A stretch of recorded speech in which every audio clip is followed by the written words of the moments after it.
Bienvenue dans ce nouveau cours. Je suis le professeur Fabs et vous êtes ici pour en connaître un peu plus sur la théorie. Alors, je vais vous demander d'ouvrir votre livre à la page 23 et nous allons en connaître un peu plus sur les moteurs. Oui, Eric, qu'est-ce qu'il y a? Non. Rien à voir avec ton Logi Diesel. Ici, nous allons parler de brushed et surtout de brushless.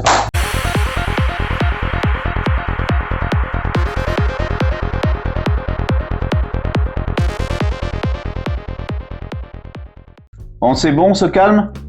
Allez, on va commencer le cours. Donc, le sommaire de tout ce qu'il faut savoir sur les moteurs pour nos drones. Donc, dans un premier temps, nous allons voir les moteurs brushed. Ensuite, moteur brushless. Et pour finir, les différentes caractéristiques qu'on doit connaître pour ces moteurs. Donc, ce qui nous intéresse, ce sont les moteurs brushless. Mais avant ça, faisons un petit point rapide sur les moteurs dits brushed. Les moteurs dits brushed sont de petits moteurs pour des drones jouets, d'entrée voire milieu de gamme. Ils ressemblent à ça. On peut les reconnaître simplement car généralement ils possèdent que 2 fils. Ces moteurs sont aussi appelés moteurs à charbon ou moteurs à balai. Comment ils fonctionnent? Comme on peut le voir sur le schéma, le stator c'est la partie fixe dotée d'aimants et le rotor c'est la partie rotative qui contient les bobines. L'électricité qui passe dans les balais va induire un champ magnétique dû aux aimants qui va faire tourner le rotor grâce au frottement des balais contre les aimants du stator. À ce niveau-là, on peut en conclure les points suivants. Les balais sont des pièces d'usure. Le moteur a une durée de vie limitée. Conclusion, bye bye brushed. Enfin, on arrive à l'essentiel, parlons des moteurs qui nous intéressent, les moteurs dits brushless. Ils sont utilisés avec des engins plus sérieux dits haut de gamme. On les reconnaît facilement car ils possèdent généralement 3 fils, voire plus. Comme son nom l'indique, un moteur brushless n'a pas de balai ou charbon. Mais alors, quel est son fonctionnement? Comme je l'ai dit, ce moteur n'a pas de balai. Mais comment ça tourne? En fait, les éléments sont inversés par rapport au moteur à balai, le moteur dit brushed. Les bobines sont dans le stator et les aimants dans le rotor. Ici, c'est un microprocesseur qui va synchroniser la position des aimants avec les bobines pour opposer en permanence leur champ magnétique. C'est ce qui va mettre en mouvement l'axe du moteur. Alors, vous comprenez bien, qui dit pas de pièce en friction, dit pas d'usure. Les avantages qu'on peut lui reconnaître sont donc pas d'usure, mis à part les roulements bien sûr, une meilleure efficacité avec une production de chaleur amoindrie, il peut atteindre des vitesses très élevées et il a une durée de vie plus longue avec un entretien minimal. Les avantages, c'est bien, mais parlons aussi des inconvénients. Ces moteurs coûtent plus cher. Après, ce ne sont pas des centaines d'euros. J'entends par là, plus cher, c'est dans 30, 50 euros. D'autres inconvénients peuvent subvenir. Mais cela dépendra de la conception même de chaque fabricant. Donc, nous n'allons pas nous étaler sur le sujet. Parlons maintenant des différentes caractéristiques qu'on va retrouver et qui va nous aiguiller sur l'achat de ces moteurs. Qu'avons-nous?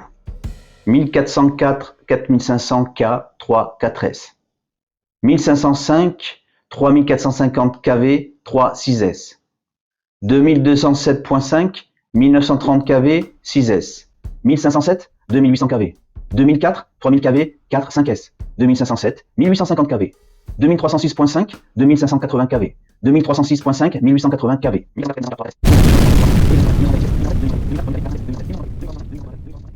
Oula, doucement, reprenons.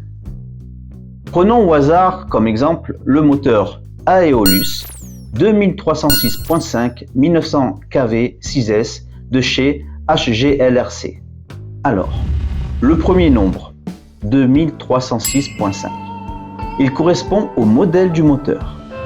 Et en allant plus dans le détail, les deux premiers chiffres correspondent au diamètre du stator, donc ici 23 mm. Et les 2 ou 3 suivants donnent la longueur du stator, ici 0,6,5 mm. Ce qu'il faut donc savoir, et qui est important, c'est que plus ces chiffres sont grands, plus il y aura de coupe, et donc de force pour faire tourner des hélices plus lourdes ou plus agressives, et sera donc plus gourmand en énergie. Passons maintenant au deuxième aspect, les 1900 kV. Cette valeur va déterminer la vitesse de rotation en tours par minute du moteur à vide par vol. J'ai bien dit à vide par vol. Donc, dans notre cas, le moteur tournera à 1900 tours par minute pour 1 volt, sans les hélices. Mettons que vous utilisez une batterie 6S, donc 6 cellules, sachant qu'une seule cellule fait 3,7 volts. On peut donc en déduire l'opération suivante. 1900 multiplié par les 3,7 volts, multiplié par les 6 cellules, ce qui nous donne 42 180. Donc à vide, sans hélice, le moteur peut tourner à 42 180 tours par minute. En temps normal, avec les hélices plus les frottements de l'air, bien sûr, ça tournera moins vite. Alors attention, attention, à ce niveau-là, ça devient une trancheuse à jambon. Ça va trancher, chérie. Mais non, qu'est-ce que tu fais? Il faut dire ça va couper, chérie, pas ça va trancher. Ah bon? Alors soyez prudents, c'est extrêmement dangereux. Alors ce qu'il faut savoir, c'est que l'augmentation de la vitesse se fera au détriment du couple. Donc un KV élevé serait plutôt destiné à la race car plus vif. Un KV plus faible serait quant à lui plutôt destiné à la prise de vue, par exemple. Le pilotage serait plus smooth.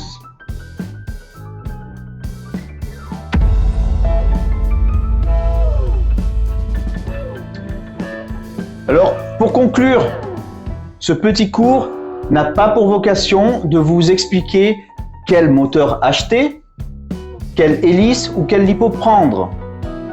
Ceci, c'est vous qui décidez, c'est selon vos besoins et votre pilotage. C'était juste pour comprendre comment fonctionne tout ça sans entrer forcément dans le détail. Ah, j'entends que sonne l'heure de la récré. J'espère que tout cela vous aura plu. Si vous avez des questions, n'hésitez pas bien sûr. Toutes les sources sont sous la vidéo. Allez jeter un œil et abonnez-vous et activez la cloche si vous ne voulez pas rater le futur cours. Merci.